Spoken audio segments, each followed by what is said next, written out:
JBKSS आने वाले समय में झारखंड के सबसे बड़ी क्षेत्र पार्टी के रूप में उभरेगी। जयराम महतो। लोकसभा के 8 सीटों पर जेबीकेएसएस के प्रत्याशी चुनाव मैदान में। जामताड़ा। आने वाले भविष्य में लोकसभा क्षेत्र में जेबीकेएसएस झारखंड के सबसे बड़ी क्षेत्रीय पार्टी के रूप में उभरेंगे। जेबीकेएसएस केंद्र अध्यक्ष और गिरिडीह लोकसभा के प्रत्याशी जयराम महतो सोमवार को नारायणपुर में प्रेस वार्ता में बोले, कहा हमारा पार्टी 8 सीटों पर चुनाव लड़ रही है, इन सभी सीटों पर कांटे की टक्कर है।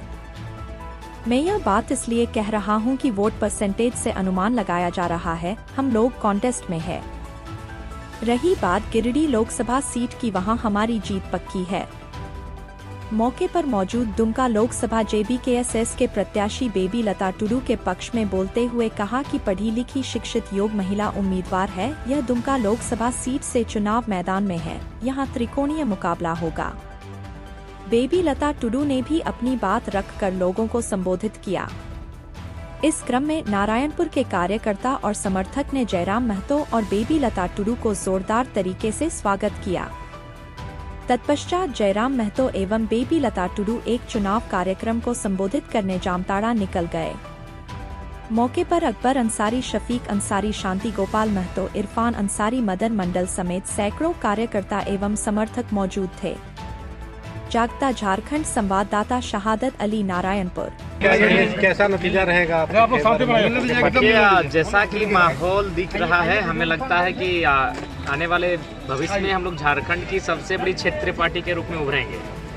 ये तर्क हम इसलिए देना चाहते हैं कि झारखंड मुक्ति मोर्चा 5 सीटों पे चुनाव लड़ी है, आईएसयू मात्र 1 सीट पर चुनाव लड़ी है। तो अगर क्षेत्रीय दल की बात करें, हालांकि हम लोग 8 सीटों पर चुनाव लड़े हैं, तो उस अपेक्षा से अगर हम अनुमान लगा रहे हैं, अगर हम हर एक लोकसभा में हम लोग कंटेस्ट में हैं, हम लोग त्रिकोण बना रहे हैं और हमारा वोट परसेंटेज भी बेहतर है, तो ऐसी परिस्थिति में हमें लगता है कि इस लोकसभा चुनाव में अगर कहा जाए झारखंड की सबसे बड़ी क्षेत्रीय पार्टी, तो हमें लगता है कि हम लोग रेस पे रहेंगे।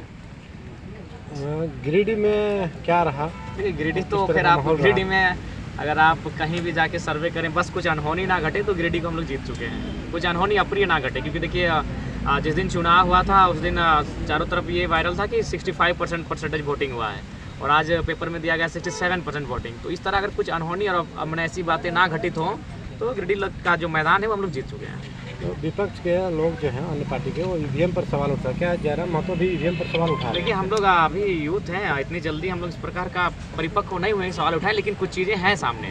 बहुत सारे ऐसे मतदान केंद्र हैं जहाँ पर